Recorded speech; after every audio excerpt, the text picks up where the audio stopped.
Le remords, le regret, sentiment né d'une forte culpabilité dû aux actes qu'on aurait dû accomplir, qu'on aurait pu accomplir, qu'on aurait accompli partiellement et pas entièrement, qu'on aurait accompli à moitié ou de moitié, qu'on aurait même accompli mais pas bien accompli, certainement soit par manque de volonté, soit par manque d'information, soit par ignorance des réalités ou de l'ensemble des contours d'une réalité. Toujours est-il que c'est un sentiment qui est éprouvé après coup, donc difficile de revenir sur les événements, même avec une volonté de rachat ou de rattrapage. Quelquefois, les actes qu'on pose laissent des traces indélébiles. L'essentiel, ce n'est pas d'être pardonné, mais de se pardonner à soi-même. Du moins d'essayer de le faire, parce que c'est loin d'être une simple balade de plaisir. L'auteur de ce soir nous met en présence de plusieurs cas de figure, au sein des familles dont le quotidien est brutalement chamboulé par le comportement inexplicable au départ d'un membre de la famille, un aîné en l'occurrence, pour citer des personnes du troisième âge.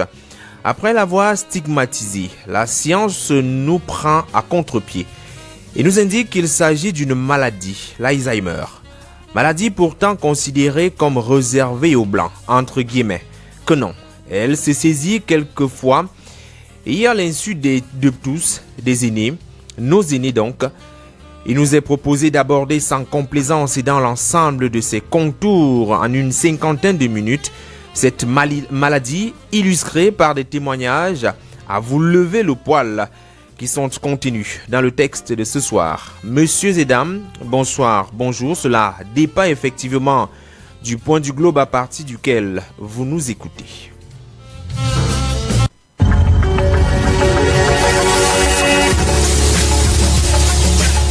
Pourquoi j'écris? Pour que la vie soit plus diverse. Pourquoi j'écris? Parce que c'est ce que je sais faire. Et parce qu'avec l'âge, de toute façon, les possibilités se raréfient. Quand j'écris ce roman, j'écris tous les matins à partir de 7h30, 8h moins le quart, jusqu'à 9h30. On ne m'a pas donné de conseils en particulier pour écrire. Par contre, mon père m'a dit que j'en étais capable. Mais t'écris parce que t'as un truc à dire? Tout le monde écrit, mais tout le monde n'est pas écrivain. Pourquoi le devient-on? Comment le devient-on? D'où vient l'inspiration? Écrivain, écrivaine. Le point littéraire, Jean-Jacques Foucault. Jean-Jacques Foucault. On connaît les écrivains à travers leurs œuvres, mais connaît-on leur univers? Les romanciers nous entraînent dans leur fiction, mais quelle est leur vie au quotidien? Ces acteurs contemporains nous livrent un témoignage de notre temps. Mais quels sont leurs sentiments? Pour sa 3e saison, le point littéraire innove. C'est désormais jeudi à 21h sur Royal FM. Le point littéraire, c'est une émission de littérature. Toute la littérature, ici, tous les genres, sous-genres et types d'écriture se rencontrent. Vous aurez droit à plus de découvertes de livres et d'auteurs. Ici, tous les genres littéraires et textes scientifiques se côtoient. Le point littéraire, jeudi à 21h sur Royal FM. Prenez le rendez-vous. Nouvelle saison inédite avec Jean-Jacques Foucault. Jean-Jacques Foucault. On ne m'a pas donné de conseils en particulier pour écrire. Par contre, mon père m'a dit que j'en étais capable. Mais t'écris parce que t'as un truc à dire? Tout le monde écrit, mais tout le monde n'est pas écrivain. Pourquoi le devient-on? Comment le devient-on? D'où vient l'inspiration? Écrivain, écrivaine. Nouvelle saison inédite, jeudi à 21h sur Royal FM. Le point littéraire, la première de couverture. La première de couverture.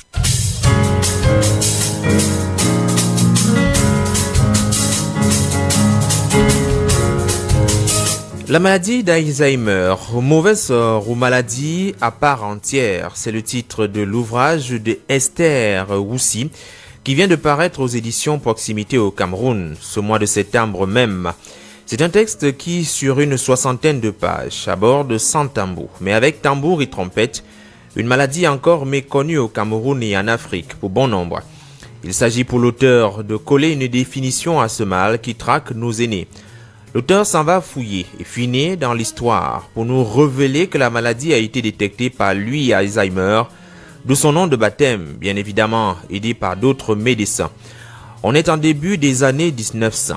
Le livre de ce soir, qui se positionne comme un guide, indique aux lecteurs et futurs lecteurs que vous êtes comment reconnaître la maladie, ainsi que ses causes. Les symptômes sont présentés, tout comme la manifestation d'une personne à risque. Les premières démarches pour le diagnostic jusqu'à la confirmation par les spécialistes. Dans le même texte, à retrouver les étapes du processus d'accueil pour un vécu quotidien harmonieux avec la présence de l'intruse qu'est la maladie d'Alzheimer. Les témoignages viennent asserter de l'existence du mal et de ses ravages qu'il entraîne au sein notamment des familles. En supplément, le texte de Esther Woussi donne les techniques d'approche d'un patient et aussi la prévention. Que dire de l'auteur? Juste qu'elle est née à Yaoundé au Cameroun, elle réside depuis une vingtaine d'années en Belgique, dans le Brabant flamand. Esther Woussi est diplômée en soins infirmiers à l'Institut de formation professionnelle de Nivelles. Elle est en service à Hom-Vosgang, une maison de repos et de soins, et par ailleurs responsable de l'Azapama.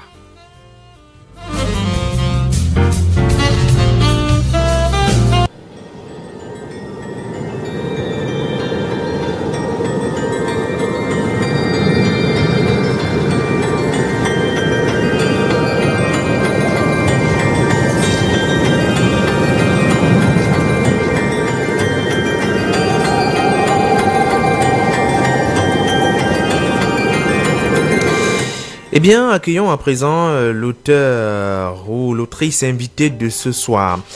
Esther Woussi, bonsoir et merci d'avoir accepté l'invitation sur Royal FM. Bonsoir, monsieur Jean-Jacques Foucault. Bonsoir à tous les auditeurs de Royal FM. Le plaisir pour moi d'être parmi vous. C'est un plaisir de vous recevoir pour parler d'un sujet aussi méconnu du grand public. Alors, si on commençait par le début, c'est quoi l'Azapamac? L'Azapamac, c'est une association qui s'est assignée pour mission d'accompagner les personnes et les familles vivant avec un membre atteint de la maladie d'Alzheimer. Parce que nous avons constaté que l'ignorance faisait beaucoup de ravages par rapport à cette maladie. Nous avons constaté que beaucoup de familles n'avaient pas de connaissances de base même par rapport à cette maladie et que c'était très vite assimilé au comportement de la personne lorsqu'elle était entre guillemets saine. C'était très vite assimilé à la sorcellerie, à un parent qui a eu une ascension fulgurante incomprise par la famille. C'était très vite imputé au voisin ou à la voisine du coin avec qui on a eu des chamailleries tout au long de son existence, sa jeunesse, puisque la maladie d'Alzheimer atteint des personnes un peu plus âgées. Donc, voilà. On imagine bien que vous êtes la fondatrice, la créatrice de cette association qui aide ou alors accompagne les différentes familles, les membres des familles. Oui, oui, effectivement, je suis... je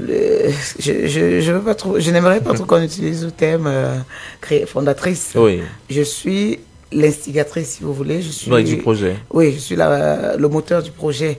Parce qu'il a bien fallu que certaines épouses, pour qu'on puisse mener l'enquête qui nous a conduit à l'association. Donc, ça fait combien d'années déjà que l'association opère au Cameroun? Nous avons commencé par une enquête de proximité. Oui. Donc, on a élaboré un questionnaire de 4 pages que nous avons distribué dans cette ville, dans 3 ou 4 régions du pays. Oui.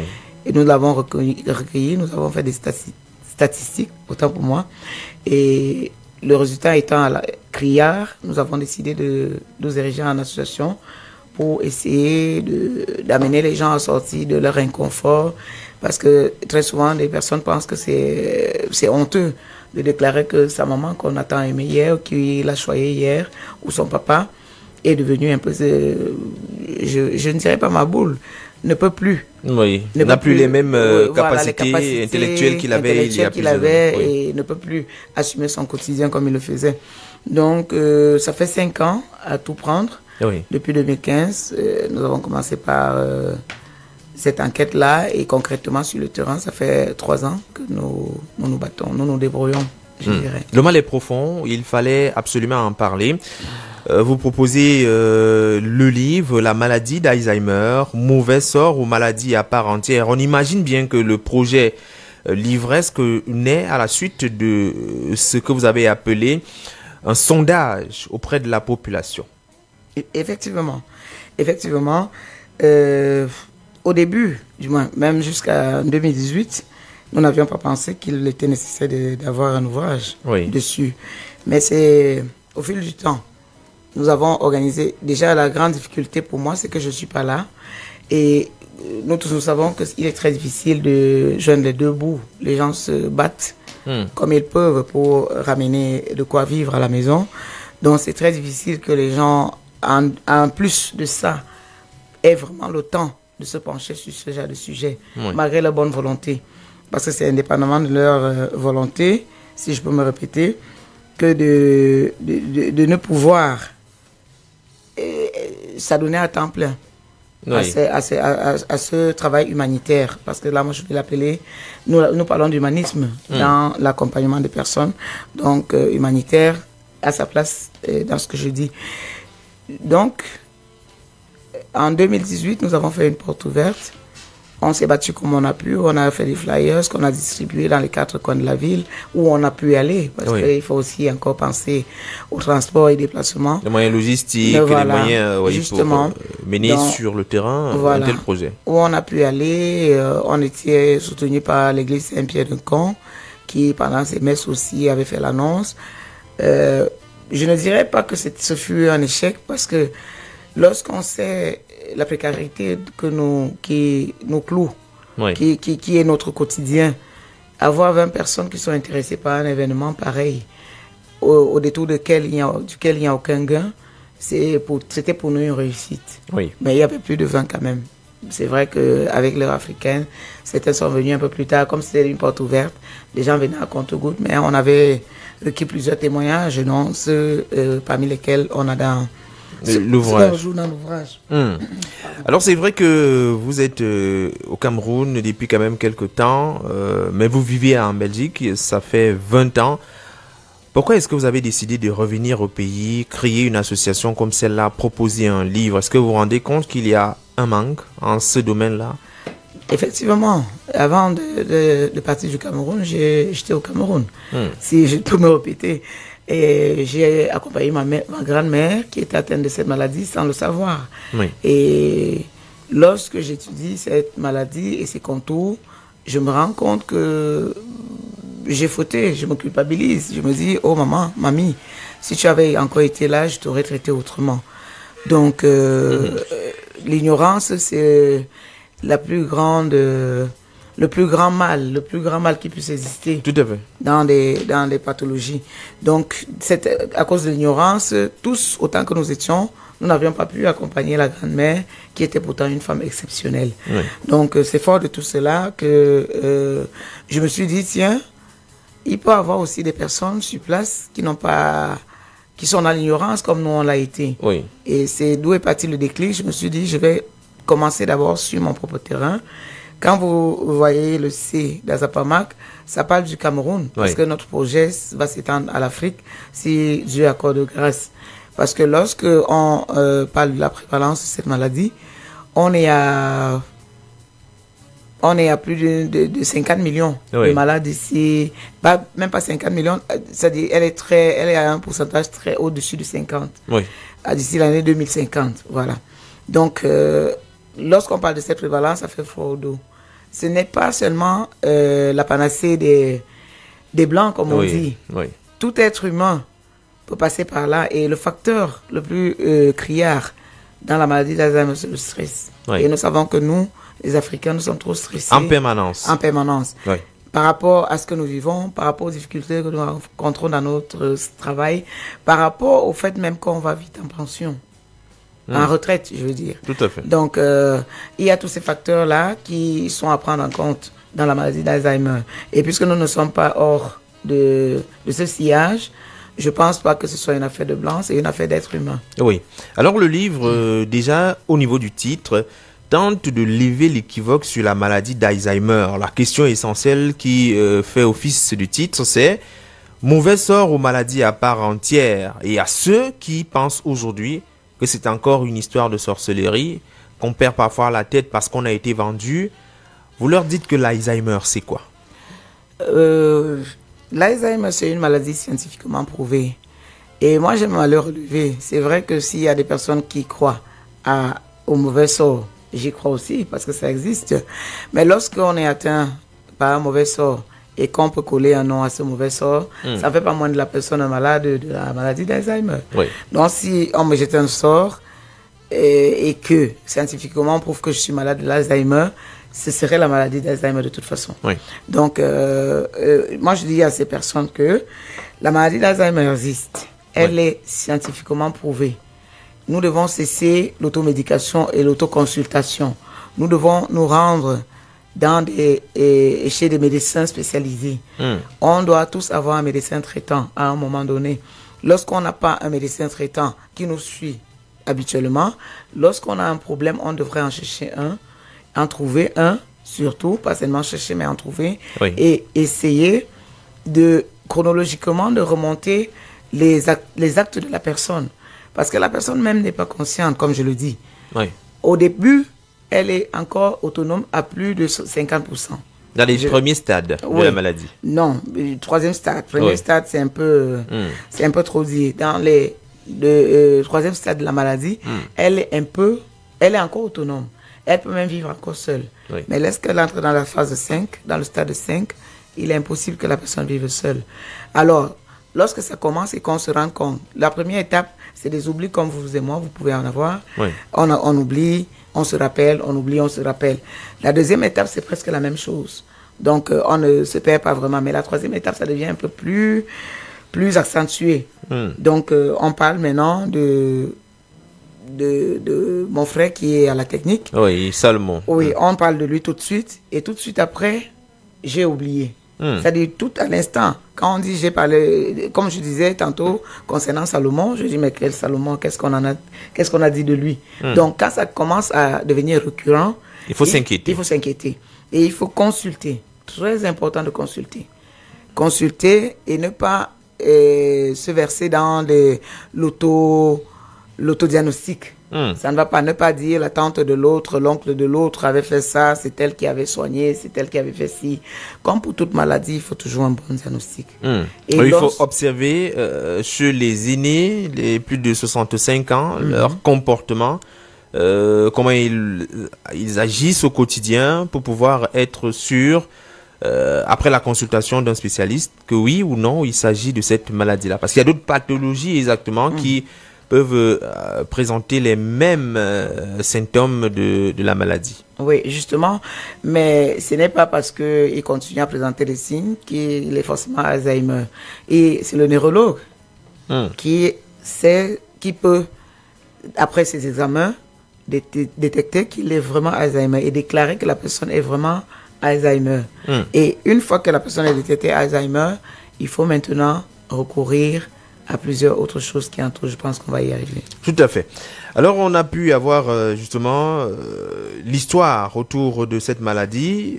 On nous fait savoir que c'est à partir de 1900 qu'on découvre effectivement que ça existe à travers le médecin Louis Alzheimer. D'ailleurs, le nom de la maladie le démontre. Vous avez présenté quand même quelques éléments qui permettent de reconnaître la maladie après la consultation. Alors, les causes de la maladie.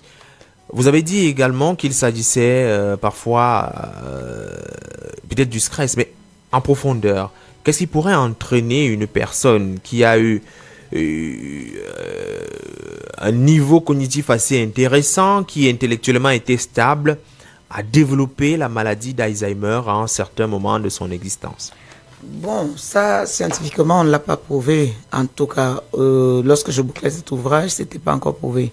Il y a beaucoup de suspicions. Oui. Il y a beaucoup de suspicions. Il y a, par exemple, l'alimentation que nous avons. Nous devons faire attention à tout ce que nous mangeons. Nous devons faire des différences entre les graisses que nous consommons, comme pour toute maladie. Oui. Parce que chaque être humain doit vivre sainement. Qu'il soit sujet à l'Alzheimer ou non, il doit vivre sainement. Donc manger sainement et proprement, ne pas prendre de l'alcool à l'excès, ne pas prendre des drogues, ne pas prendre du tabac. Donc il y a tout ça qui sont des facteurs à grand risque. Oui. Des personnes trop stressées, des personnes trop nerveuses peuvent développer à la longue la maladie d'Alzheimer. Et le stress, comme on l'a dit tantôt, peut provenir de plusieurs facteurs. Oui. Donc, ça peut être le travail ou bien alors le fait de ne plus travailler à un certain âge. À un certain âge, le fait de n'avoir pas réussi sa vie, selon les hommes, parce que pour réussir sa vie, il faut avoir un immeuble, il faut avoir des voitures dans le parking, il faut avoir de l'argent, un compte bancaire fourni. Là, on a réussi sa vie. Mais pour certaines personnes, réussir sa vie même réside dans le fait que on n'a pas une famille soudée.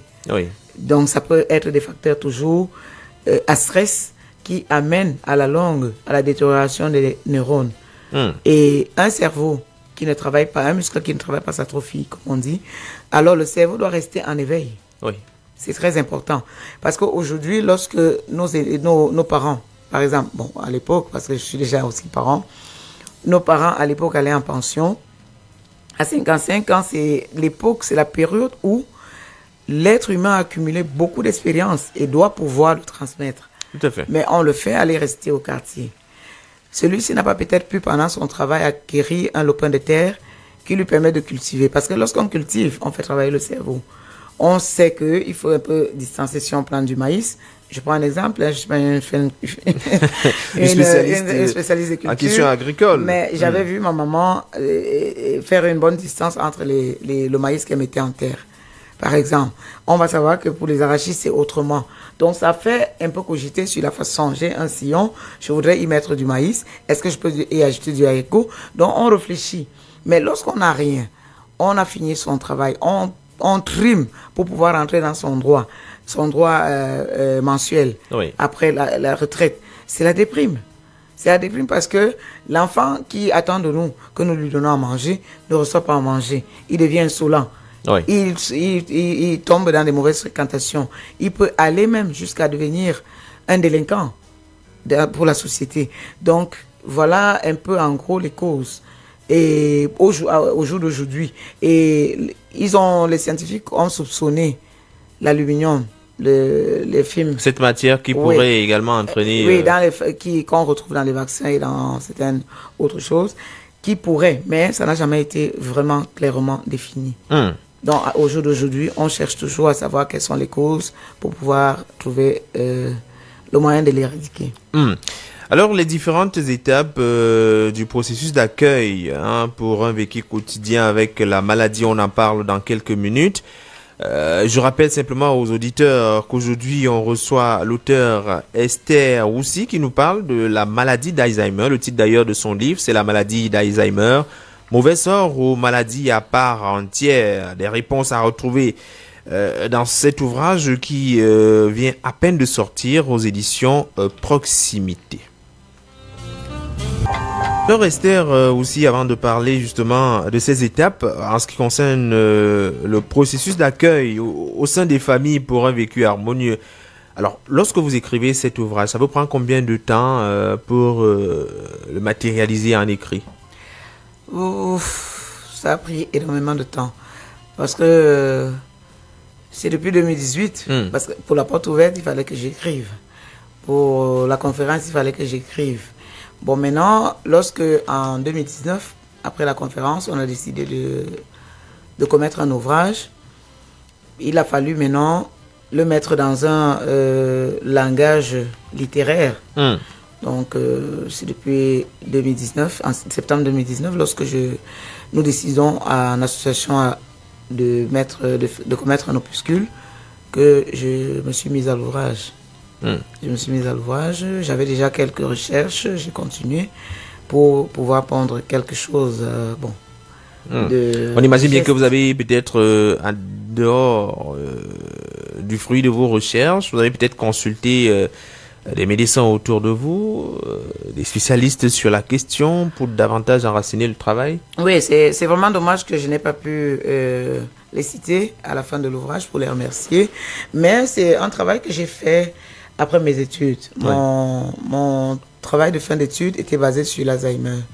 Et j'ai été épaulé par mes professeurs et mon maître de stage.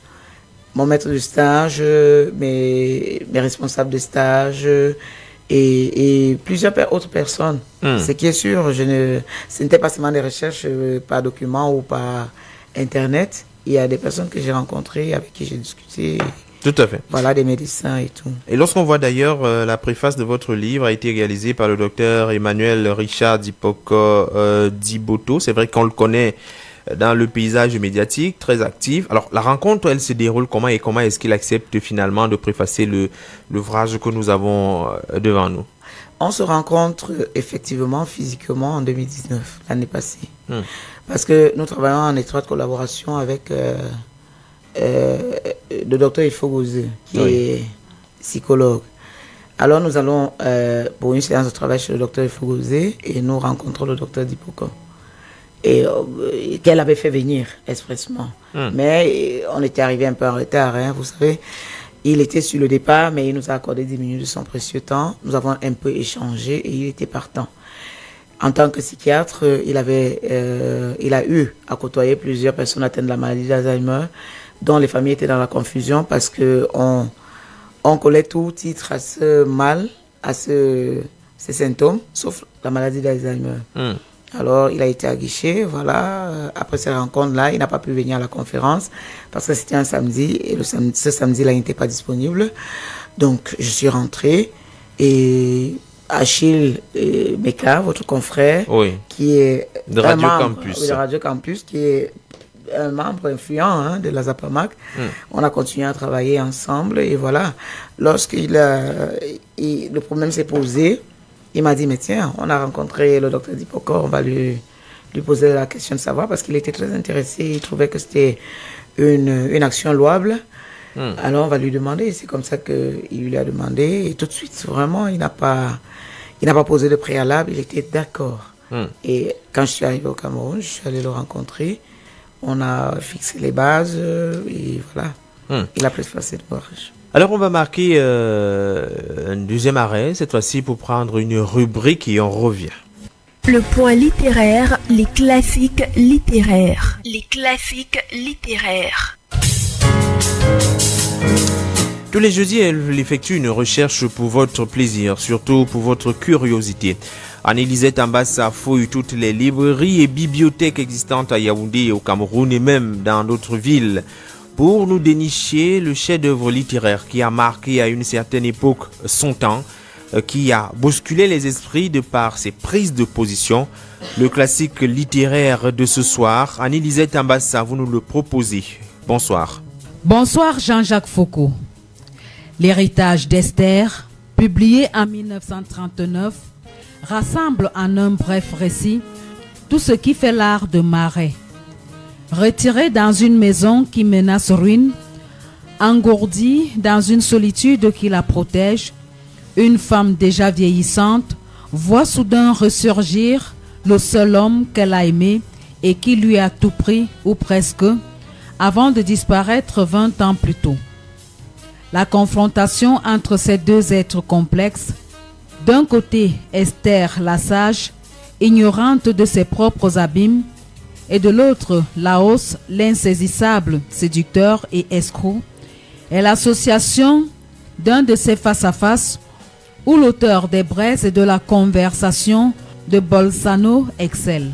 Un face-à-face où le passé semble prêt à renaître de ses cendres, le temps que se joue le dernier acte du drame, puisque la loi de ce monde veut que soit achevé ce qui a commencé. La tension dramatique extrême, l'atmosphère somnambulitique, l'écriture sobre et précise font de ce court roman un véritable chef-d'œuvre. Sándor Márai, né Sándor Grossschmidt de Márai, né dans une famille de la petite noblesse de Haute-Hongrie le 11 avril 1900 et meurt le 22 février 1989. Il est issu d'une fratrie de 4 enfants dont il est l'aîné. Il est le fils du docteur Gréza Grossschmidt de Márai, notaire royal, président de la Chambre des avocats de Kassa et ancien sénateur du Parti socialiste chrétien national hongrois. Sa mère est Margie Rakozovaki. Sándor Márai est attiré très tôt par l'écriture. Il publie en effet son premier recueil de poésie à l'âge de 18 ans et tout en poursuivant ses études d'art à l'université de Budapest, collabore régulièrement au quotidien Magyarország, une contribution à un journal communiste lors de l'éphémère République des Conseils de Hongrie, régime dictatorial dirigé par Béla Kun, 21 mars 1er août 1919. Incite ses parents à l'oppresser de partir quelque temps à l'étranger au renversement de ce régime par l'armée franco-roumanaise du général Henri Berthelot. Sándor Márai est un écrivain célèbre dans la Hongrie du régent Horthy. Journaliste, poète, auteur dramatique, traducteur littéraire, cet écrivain brillant connaîtra dès ses premiers romans le succès avec Le Premier Amour, paru en 1928, Les Révoltés en 1930, Un chien de caractère en 1932, L'étrangère 1934 et surtout Les Confessions d'un bourgeois 1934 également. Écrit dans un style clair et réaliste, ses nombreux articles dans les journaux font de Sándor Márai le chroniqueur célèbre de la vie culturelle de son pays. Annie-Lisette Ambassa pour le classique littéraire de ce soir. Esther aussi est toujours avec nous pour nous parler de son ouvrage La maladie d'Alzheimer, mauvais sort aux maladies à part entière. C'est d'ailleurs une question. Elle est inscrite en rouge dans cet ouvrage. On peut voir également en première de couverture les schémas d'un cerveau sain ainsi que d'un cerveau malade d'Alzheimer. Et beaucoup d'informations sont contenues dans cet ouvrage. Merci de nous écouter sur les 428.4, mais également sur Facebook à travers la fenêtre Royal FM Espace Cameroun. Alors Esther aussi, j'imagine bien que avant de vous mettre à la rédaction de ce texte, il y a certainement d'autres auteurs qui vous ont peut-être intéressé, que ce soit simplement sur le plan littéraire ou le divertissement. Est-ce qu'il y a des auteurs qui vous ont inspiré à un certain moment, qui vous ont poussé à vouloir écrire, à partager ce que vous savez avec les autres? Oui, il y en a plusieurs, surtout du côté de l'Occident. Je ne saurais citer le nom parce que c'est pas dans un coin de ma tête, mais il y en a plusieurs, surtout qui ont travaillé sur la maladie. Particulièrement, je vais citer... comment on l'appelle? Je vais y arriver. Parce que vous avez emprunté... Oui, quelques trucs. C'est des écrivains. Hein. Oui. Donc, il y a Yves Ginès et Rosette Marescotti qui ont commis l'humanitude. L'humanitude, c'est les 4 piliers sur la base desquels on devrait accompagner les personnes atteintes de la maladie d'Alzheimer. Il y a... Madame Sabine Elisabeth Kubler-Ross, qui a commis des livres, du moins un livre sur le processus du deuil. Oui. Et on s'est inspiré, je me suis inspiré de cela pour ressortir les étapes à traverser jusqu'à l'acceptation de la maladie. Pour pouvoir avoir un accompagnement adéquat. On se rend bien compte que les étapes, ce n'est pas une mince affaire, c'est assez difficile. Comment est-ce qu'on accueille la maladie d'Alzheimer dans une famille, les différentes étapes? Vous nous parlez notamment de 5 étapes. Il y a le déni. Oui. Il y a le déni. Il y a le déni. Pour toute situation de la vie, lorsqu'on est dans le déni, on ne sait pas l'appréhender. Il faut toujours d'abord sortir du déni. Et ça arrive à tout le monde. Lorsqu'on apprend une mauvaise nouvelle, on n'y croit pas. C'est pas vrai. Oui, c'est pas vrai. On n'accepte pas. Même parfois, lorsqu'on touche du doigt, on n'accepte pas parce qu'on se dit qu'on est tellement bien que ça ne devrait pas nous arriver. Donc là, on vit dans le déni. Et c'est une étape très dangereuse qui nécessite vraiment un suivi important. Un accompagnement psychologique par un spécialiste. Ou alors, comme je l'ai dit, compte tenu de la précarité que nous vivons, un soutien des membres d'une famille. Parce que lorsque je suis fille unique, par exemple, et ma maman est atteinte de cette maladie, je souffre avec elle. Les symptômes sont vraiment importants. Et importants. Et elle, le quotidien n'est pas facile. Mes tantes devraient m'épauler. Si j'ai des tantes, elles devraient m'épauler. Si j'ai des cousines, elles devraient m'épauler. Si j'ai des amis, en ce moment, j'ai besoin d'elles. Donc, on va faire comme on faisait dans le temps, à l'époque. On partage la douleur. Voilà, on partage la douleur. Cette vie en communauté que nous avons eue, ça devrait intervenir pour amener les personnes à accepter ce qui se passe dans leur vie, dans leur famille. Oui.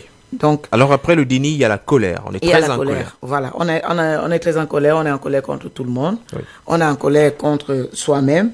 On est en colère parce qu'on se dit qu'on a on a raté quelque chose. On est en colère parce qu'on se dit qu'on a tout donné, mais on comprend pas pourquoi on reçoit un retour négatif.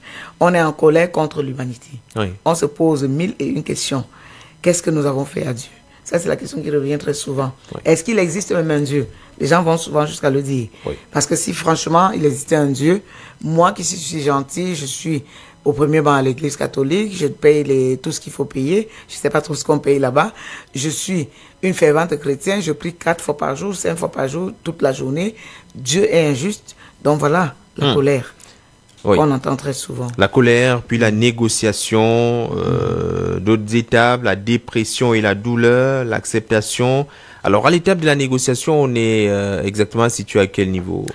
On est situé au niveau où on se rend compte que toute la maltraitance, passez-moi le terme, c'est un peu choquant, mais c'est vrai, toute l'infantilisation qu'a subi mon parent, mon aîné, l'a été sans raison. Sans raison parce que c'était pas sa faute. Oui, parce que lorsque on atteint l'étape de la négociation, c'est parce qu'on comprend déjà que c'est l'intruse, comme nous l'aimons l'appeler à la Zapamac, qui est cause de toutes des changements du parent, voilà, du parent, de tous les conflits. En ce moment-là, on se pose des questions, on se dit mais j'aurais pu. On négocie, on se dit du moins, on se rend compte, qu'on a merdé. Oui. Parce qu'on se dit, c'est mon papa qui m'accompagnait à l'école, par exemple. Il faisait tout pour moi. Ma maman, elle était là quand je pleurais, quand j'étais malade, elle ne mangeait pas et tout. On se rend compte qu'on ne lui a pas rendu cela comme il le fallait parce qu'on a cru à un coup de tête de sa part, on a cru à un caractère imposé de sa part. Oui. Donc, ça, c'est l'étape la plus importante parce qu'on commence à comprendre que la maladie est là. Oui. Mais on se dit, on rentre dans le passé, on veut remonter le temps. Oui, mais malheureusement, c'est plus possible. Et il faut avancer. Et l'autre étape, c'est la dépression, la douleur. Oui. Comment est-ce qu'on fera? Comment on va supporter effectivement cette nouvelle réalité qui s'impose à soi? Et puis finalement, il y a l'acceptation. L'acceptation passe nécessairement par l'organisation auprès de la famille. Il faut réévaluer les habitudes, il faut se relayer.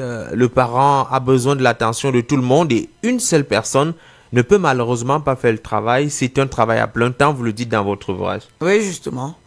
Justement, vivre avec un aîné atteint de la maladie d'Alzheimer en stade 5, 6 et 7, c'est vraiment très très difficile. Parce que la personne est à 10% autonome. Elle a perdu 90, au moins 90%, du moins. Si je ne extrapole pas, au moins 80% de son autonomie. Donc, il faut la suivre, pas à pas, à longueur de journée. Ça, c'est pas possible pour une seule personne. Oui. Alors, pour celle, parce que dernièrement, sur un plateau, le docteur dit pour poser ce préalable, qu'il est dommage que chez nous, nous n'ayons pas de structure qui puisse accompagner ces personnes. Oui. Et il posait le problème en disant, si lui, par exemple, le docteur Dipoko, il avait des sœurs qui étaient hors du pays ou alors à l'arrière-pays et qui se retrouvaient seuls avec leur maman sur place, avec qui ferait-il des réunions? Donc il posait ce problème. Comment il réussirait à accompagner la maman dans la dignité? Donc c'est vraiment un problème. Voilà pourquoi nous trouvons à la Zapamac que le champ est très vaste. Oui. Nous sommes vraiment juste au début. Il faut trouver des solutions. Nous interpellons le gouvernement, nous interpellons toutes les organisations qui existent même déjà. Je ne sais pas, j'ai entendu parler d'une maison de repos, je n'ai pas encore eu le temps d'aller visiter. Oui. Il faut vraiment qu'on ait des structures qui accueillent ces personnes. Parce que moi je vis en Belgique, et en Belgique, elles sont dans les centres dans les maisons de repos, pas des centres, pardon. Oui. Dans des maisons de repos. Au mieux, on forme des étages qui leur est consacrés. Des étages fermés. Parce que c'est des personnes qui errent. Oui. Au stade 5, elle peut sortir, elle peut se dire, bon, je vais chercher ma bouteille d'eau. La bouteille d'eau est là. Elle se retrouve dans la rue, elle se retrouve à la cathédrale. Oui. Pour cette bouteille d'eau qui est placée près de moi. Oui. Donc, il faut vraiment que le gouvernement fasse quelque chose pour ces aînés-là. Parce que eux aussi, ils deviennent des aînés plus tard. Oui. Nous, moi par exemple, vous êtes encore très jeune. D'ici 2 décennies ou 3, je peux me retrouver dans ce cas-là. Et si on n'a pas une bonne structure d'accueil, ce serait très difficile. On assiste très souvent dans des villages des vieillards qui sont lynchés au sein de la population comme ça, parce qu'on leur impute tous les échecs des enfants du coin. Ils sont devenus subitement sorciers. On n'arrive pas à les comprendre. À les comprendre. On arrive souvent à voir des personnes, on trouve un vieillard assis devant la porte, on dit que son avion l'a parachuté. Je ne mets pas en cause ce paramètre, oui. Mais il faut quand même chercher à savoir. Il ne faut pas directement être sûr du pronostic ou du diagnostic qu'on donne. Il s'agit d'une sorcellerie. D'une sorcellerie. Oui. Donc, voilà. Il faut accepter les aînés, il faut les comprendre. Parfois, ils souffrent dans leur être. Et si on ne s'imprègne pas de ces connaissances-là, si on ne fait pas un tour chez des spécialistes pour un diagnostic, on risque effectivement de se tromper. C'est le cas dans plusieurs histoires vécues qui sont contées à travers ce livre. Alors, comment les témoignages se sont effectués pour que ces derniers se retrouvent dans votre ouvrage aujourd'hui? Oui, comme je vous l'ai dit, nous avons organisé une porte ouverte. Lors de la porte ouverte, des personnes sont venues poser des questions par rapport à des cas qu'elles avaient. On a eu la chance ces jours-là, franchement, les gens qui sont venus avaient des cas sur la main et ayant suivi le spot, ils voulaient avoir et savoir comment est-ce qu'ils pouvaient accompagner leurs personnes, leurs parents, leurs beaux-pères, leurs belles-mères. Donc c'est comme ça que les témoignages sont arrivés. Et il y a beaucoup de témoignages, quelques témoignages qui peuvent amener les uns et les autres à couler une larme. Le cas de ce fonctionnaire qui perd sa femme, qui décide quand même de rester seul chez lui, mais finalement avec la force de l'âge, parce qu'il est diabétique, il doit prendre son insuline chaque jour et finalement il oublie parce que la maladie l'attaque. On le voit autrement, on se dit bon, de toutes les façons il y a ces histoires-là. Lorsque vous avez raconté des histoires vécues par les familles, celle notamment d'une belle fille qui voit sa mère ou alors sa belle-mère devenir subitement très agressive vis-à-vis d'elle, elle fait ses besoins dans une marmite. On pense que c'est un process de sabotage du mariage et n'a jamais été d'accord. Alors, lorsqu'on a toutes ces histoires, on comprend véritablement qu'il y a lieu de faire quelque chose. Le livre déjà qui a été écrit aujourd'hui, c'est un plaidoyer, on imagine bien. L'objectif premier, lorsque vous avez écrit ce livre, qu'est-ce que vous voulez que la population, le lecteur qui va avoir le livre ait comme réaction après lecture? Je souhaite que le lecteur se pose un instant et se pose des questions sur ce qu'il a observé autour de lui avant d'avoir pris connaissance des symptômes de la maladie d'Alzheimer et des témoignages. Je souhaite que le lecteur puisse partager sa lecture avec des gens autour de lui. Lorsque peut-être, après avoir lu l'ouvrage, il assiste à une situation ou bien il a quelqu'un qui lui parle d'un aîné qui a des comportements un peu hors du commun, qu'il dise, mais tiens, ça s'apparente un tout petit peu aux symptômes de la maladie d'Alzheimer que j'ai lu et incite la personne à consulter. Tout à fait. Donc, l'ouvrage, c'est un guide, comme vous l'avez dit, effectivement. Ça a 2 volets. La transmission, c'est-à-dire vouloir inculquer aux gens. Nous voulons inculquer aux gens que la maladie d'Alzheimer est existentielle. C'est scientifiquement prouvé. Ouais. Elle peut être, après, on peut encore nous prouver aussi, quelqu'un d'autre peut nous prouver que c'est un mauvais sort, mais je dis, ça ne fait pas d'elle moins la maladie d'Alzheimer. Il faut un processus pour accompagner la personne. Parce qu'au jour d'aujourd'hui, on ne remplace pas ces neurones-là. au jour d'aujourd'hui. On peut ralentir le processus de dégradation, mais on ne sait pas remplacer ce qui est parti. Et remplacer freiner le processus de dégradation coûte excessivement cher. Au jour d'aujourd'hui, ce n'est pas à la portée de tous. En bon Africain que nous sommes, nous devons observer une bonne hygiène de vie. Oui. Très bonne hygiène de vie dans l'alimentation surtout. Éviter trop d'alcool, s'alimenter sainement. Oui. À un certain âge, éviter trop de viande, éviter trop de poissons, manger beaucoup de légumes, manger moins de féculents, mais vraiment beaucoup de légumes, sous toutes les formes. Surtout pas très bien, pas trop cuites. C'est encore mieux, parce que ça garde toutes les propriétés. Donc, voilà un peu l'objectif premier. C'est que tout Camerounais, nous avons eu une quarantaine de personnes à la dédicace. Oui. Chacun est sorti avec un ouvrage. Lorsqu'on le lit, qu'on le partage autour de nous. Et vous, les hommes de médias, que vous preniez le relais. Oui. N'attendez pas toujours que nous soyons là pour en parler. Tout à fait. Une émission comme celle-ci, vous pouvez toujours organiser. Il y aura quelqu'un qui pourra venir répondre à vos questions ou alors discuter un peu avec l'auditoire. Donc, alors, voilà. il n'y a que ce livre n'est qu'un élément d'une vaste campagne qui est lancée justement sur la maladie. C'est davantage un prétexte, mais il y a tout un mouvement et une organisation qui se structure autour du projet livre. Oui, oui. C'est juste un premier pas. C'est un premier pas parce que je vais continuer à écrire. J'ai été inspiré de ma grand-mère, je n'ai pas encore raconté son histoire, qui n'est pas moins rocambolesque que celles qui sont là-dedans. Oui. Mais je vais lui consacrer vraiment un ouvrage comme celui-ci pour parler de notre vécu et autres. Nous sommes regroupés dans la Zapamac et notre leitmotiv, c'est l'accompagnement, le bien-être des aînés.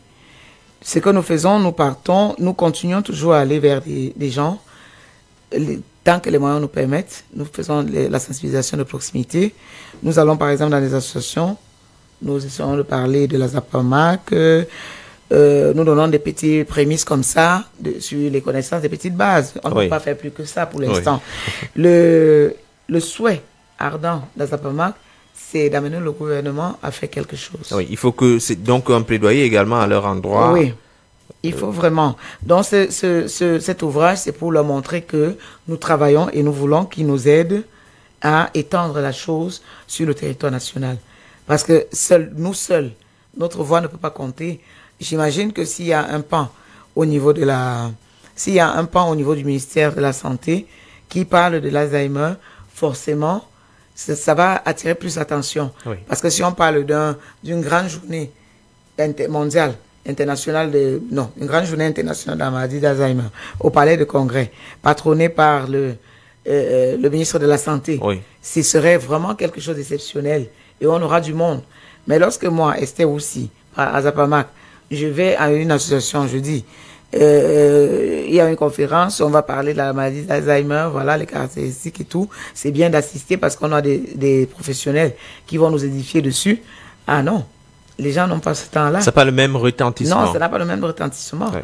Donc, voilà, nous voulons, c'est un projet assez grand parce qu'à la longue, nous espérons aussi avoir une structure qui accueille ces personnes-là, même pour des journées. Oui. Même si c'est 2-3 fois par semaine, pour essayer d'organiser des petits jeux pour titiller un peu leur mémoire, pour qu'elle ne reste pas toujours, malgré qu'elle ne soit plus à 100%. D'ailleurs, même dans votre livre, vous proposez des techniques d'approche pour les patients, vous proposez qu'il faut parler avec une certaine technique appropriée, bien articuler les mots, parler calmement, pratiquer le contact permanent avec les personnes malades. Il y a des techniques comme ça qui sont proposées dans votre ouvrage. On va simplement conseiller aux auditeurs d'avoir le livre. On imagine que c'est dans toutes les bibliothèques en ce moment, à Yaoundé et à Douala. Non, malheureusement. Parce que je ne sais même pas quels sont les procédés, mais on peut trouver l'ouvrage en ce moment Aux éditions Proximité. Voilà, les éditions Proximité et au Book Café. Oui. Oui, où la dédicace a eu lieu pour l'instant. Bon, on se bat pour trouver d'autres endroits où on peut les mettre. Non, et je crois aussi à Peuple Noir. Peuple Noir. Voilà, librairie Peuple Noir. Peuple Noir, oui, je pense. Est-ce qu'il y a des contacts à travers lesquels on peut vous joindre pour ceux qui peut-être ne connaissent pas effectivement la ville ou le lieu où on peut avoir le livre? Est-ce qu'il y a des contacts d'abord peut-être pour venir échanger avec vous sur la maladie et peut-être aussi sur le livre? Et effectivement, je vais donner 2 contacts ici. Oui. Et 2 ou 3. Comme ça, ceux qui sont intéressés pourront appeler. Ils peuvent nous joindre au 6 99 56 82 96. Autrement dit, 699 56 82 96 ou au 699 23 58 67, autrement dit 699 23 58 69, ou alors à ce dernier numéro 699 13 77 35, donc 699 1 3 77 3 5. Voilà les contacts qui sont donnés. Alors Esther, aussi, nous sortons dans quelques secondes de ce programme. Qu'est-ce qu'on aurait dû dire qu'on n'a pas dit au cours de cette émission, que ce soit sur le livre ou la maladie? On l'a fait. Je crois qu'on l'a fait. On a fait le tour. Franchement, on a fait le tour. On ne sait pas aller en profondeur parce qu'on prendrait un mois qu'on parlerait de l'Alzheimer. Il y a beaucoup d'histoires dessus. Oui. Mais j'exhorte vraiment le public à prendre cette maladie au sérieux. On peut ne pas peut-être croire que ce soit scientifique, mais il faut toujours d'abord essayer la technique. Il faut d'abord essayer l'approche scientifique. Oui. D'abord, pour toute maladie. C'est lorsque on ne peut vraiment rien qu'on se rabat à autre chose. Et éviter l'automédication, éviter l'autodiagnostic. Lorsque quelqu'un a des troubles mentaux, ce n'est pas forcément la folie, c'est pas forcément la bipolarité, c'est pas forcément la maladie à corps de Lévy. Il y a beaucoup de choses qui peuvent être cause d'un trouble psychique. Donc, alors Esther, aussi, vous êtes encore à Yaoundé au Cameroun pour combien de temps? Quelques jours. Quelques jours seulement. Donc il est très important pour ceux qui souhaitent vous rencontrer de le faire très vite. On vous remercie d'être passé à la radio. C'est moi qui vous remercie grandement et je remercie l'auditoire qui nous a suivis ce soir. Mesdames et messieurs, merci. L'émission s'achève. Le roi Salmon Issana a été à la mise en onde. Régie d'antenne, Carole Prudence Tientieux. Coordination centrale, Roger Kiek-Kiki. Supervision générale, le reverend pasteur Emmanuel Noël Bissaï. On se donne rendez-vous jeudi prochain. J'étais Jean-Jacques Foucault pour vous servir. Bonne nuit. Le Point littéraire, une émission préparée et présentée par Jean-Jacques Foucault.